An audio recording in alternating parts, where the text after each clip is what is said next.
दोस्तों आज हम बात करेंगे उस काले दिन की जब आसमान में उड़ी एक उम्मीद जमीन पर आकर चकनाचूर हो गई।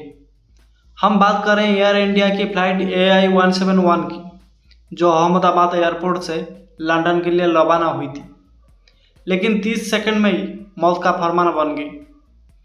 बात 12 जून 2025 की है दोस्तों। दोपहर का वक्त था, ठीक 1:38 पर फ्लाइट टेकअप करती है। रनवे 23 से उड़ान भरती है, सब कुछ सामान्य लगता है, लेकिन सिर्फ 30 सेकंड बाद अचानक सब कुछ बदल जाता है। पायलट का main call, no thrust losing power. अब जरा ठहरिए दोस्तों।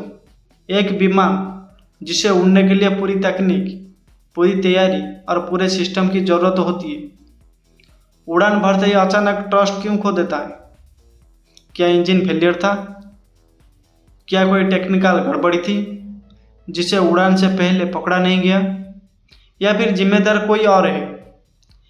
लेकिन उस कॉल के 20 सेकंड बाद ही फ्लाइट AI-171 गायब हो जाती है। रडार पर क्लिप बंद, ट्रांसपोर्टर सिग्नल ठप, और फिर जमीन पर एक धमाका होता है। धुआं, आग और चीखें।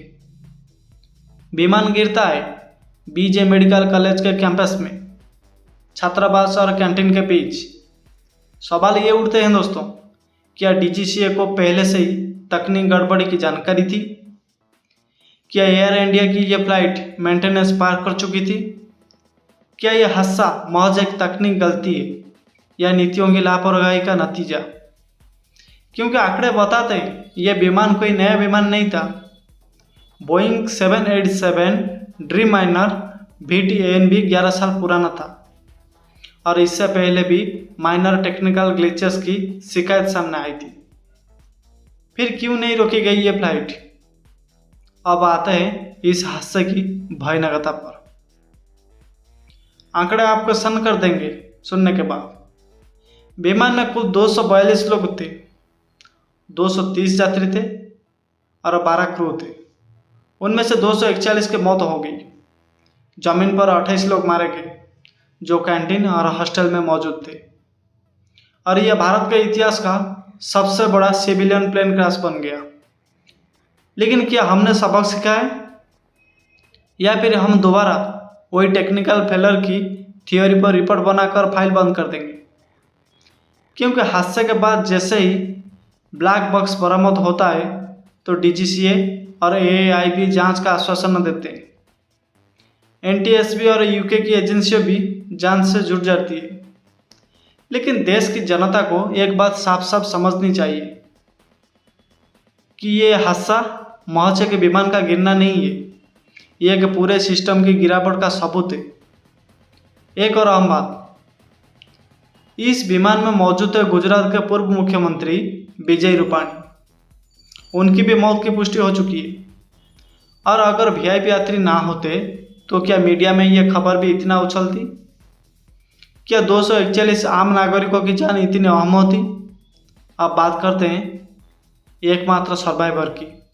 जी हाँ दोस्तों, वो सर्वाइवर विश्वास कुमार रमेश, सीट 11A, जो इमरजेंसी एग्जिट के पास बैठे थे।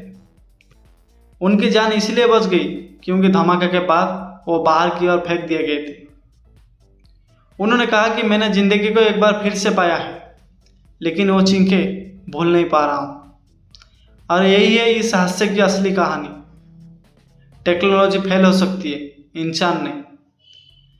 लेकिन जब इंसान भी सिस्टम का हिस्सा बनकर चुप हो जाए तो हादसे रुकते नहीं, दोहराते जाते हैं। सवाल उठाने का वक्त है दोस्तों, क्यों उड़ान से पहले किसी टेक्निकल फ्लॉट को नहीं पकड़ा गया? क्या एयर इंडिया पर किसी तरह का प्रेशर था कि फ्लाइट को हर हाल में उड़ाना है? DGCA की चुप्पी क्या सिर्फ हादसे की जांच तक सीमित रहेगी या कोई जवाबदेही तय होगी? और सबसे अहम बात है दोस्तों, क्या भारत जैसे देश में जहां हर दिन लाखों लोग हवाई यात्रा करते हैं, हमने सुरक्षा को कॉरपोरेटिव लंबी के हवाले कर दिया है? क्या यात्रियों की जान मुनाफे भी सस्ती हो गई है? मैं बार बार कहता हूँ, सवाल पूछना बंद मत कीजिए दोस्तों, क्योंकि जब आप सवाल नहीं पूछेंगे तो सिस्टम को जवाब देने की आदत ही छूट जाएगी। ये कोई आइसोलेटेड ट्रेजेडी नहीं है, ये सिस्टम की नाकामी है, ये हमारे एविएशन सेक्टर की पोल है।